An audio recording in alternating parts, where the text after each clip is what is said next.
भारत एक ऐसा देश जहां सालों तक महिलाओं को पुरुषों से कम माना गया है। एक ऐसा राष्ट्र जहां पत्थर की देवियों की तो पूजा की जाती है, मगर मासूम लड़कियों की भ्रूण में ही हत्या कर दी जाती है। मगर इन सारी चुनौतियों के बावजूद भारतीय महिला खिलाड़ियों ने हमेशा से ही देश का नाम रोशन किया है। पियोली एक्सप्रेस पीटी उषा हो या युवा शूटर मनु भाकर, ढींग एक्सप्रेस हिमा दास हो या बैडमिंटन स्टार पीवी सिंधु, इन खिलाड़ियों ने ये साबित कर दिखाया है कि चाहे कितनी भी मुश्किलें क्यों ना जाएं, लेकिन अगर जीतने का जुनून हो, लड़ने की ताकत हो और सपनों को सच करने का हौसला हो तो कोई भी परिस्थिति आपको रोक नहीं सकती। नमस्कार दोस्तों, मेरा नाम है शताक्षी सिंह और आप सुन रहे हैं क्रीड ऑन नए इंडिया का अंदाज का दूसरा एपिसोड। आज के एपिसोड में हम बात करेंगे भारत के मणिपुर की कोम जनजाति की एक साधारण सी लड़की की, जिसने किसी भी परिस्थिति की परवाह किए बिना निडर होकर अपने सपनों का पीछा किया और दुनिया को साबित कर दिखाया कि जीतने की इच्छा से बड़ा और कुछ भी नहीं है। जी हाँ, हम बात कर रहे हैं ओलंपिक पदक जीतने वाली पहली भारतीय महिला मुक्केबाज मैरी कॉम की। एमसी मैरी कॉम का जन्म 1 मार्च 1983 को मणिपुर के चूरा चांदपुर जिले के मोइरंग लमखाई गांव में हुआ था। मैरी के पिता पेशे से किसान थे। मैरी अपने भाई बहनों में सबसे बड़ी थी। उन्होंने अपना बचपन पढ़ाई के साथ साथ खेती और घर के कामों में माता पिता की मदद करने में बिताया। मैरी को अपने पिता से खेल भावना विरासत में मिली थी, जो अपनी युवा अवस्था में कुश्ती के खिलाड़ी हुआ करते थे। मैरी को बॉक्सर बनने की प्रेरणा एशियाई खेलों में भारत के लिए स्वर्ण पदक जीतने वाले डिंको सिंह से मिली थी।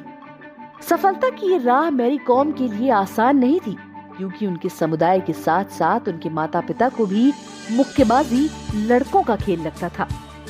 मगर मैरी ने खुद अपनी राह बनाई और सारी कठिन परिस्थितियों के बावजूद इम्फाल में कोच के कोसाना मेइतेई के मार्गदर्शन में ट्रेनिंग शुरू की। मैरी को ट्रेनिंग के लिए हर रोज घंटों का सफर तय करना पड़ता था।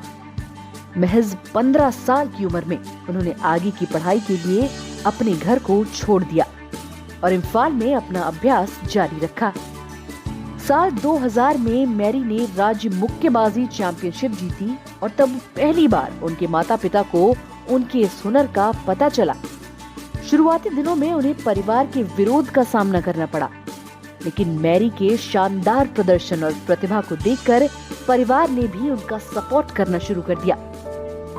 वैसे तो मैरी ने कई सालों तक बॉक्सिंग रिंग में अपना दबदबा कायम रखा, लेकिन अपनी शादी के बाद उन्होंने परिवार की देखभाल और अपने 2 बच्चों की परवरिश करने के लिए खेल से ब्रेक ले लिया, जिस कारण उनके बॉक्सिंग रिंग में वापस ना लौटने की खबर ने तूल पकड़ लिया। मैरी को अपनी मेहनत पर इतना भरोसा था कि उनकी किस्मत को भी खुद से ज्यादा शायद उन पर भरोसा था। मैरी के मन मस्तिष्क में अब ओलंपिक पदक जीतने का सपना घर कर चुका था। लिहाजा उन्होंने 2010 में एशियाई महिला मुक्केबाजी चैंपियनशिप में रजत पदक जीतकर एक शानदार वापसी की और दोबारा से अपना कीर्तिमान स्थापित कर लिया। बच्चों की परवरिश के साथ साथ दोबारा से प्रैक्टिस स्टार्ट करना मैरी के लिए इतना आसान नहीं था, लेकिन जैसे स्वामी विवेकानंद जी ने कहा है कि मनुष्य की इच्छा शक्ति वो चीज है जो पहाड़ों को चूर चूर कर सकती है और सितारों को जमीन पर आने के लिए मजबूर कर सकती है।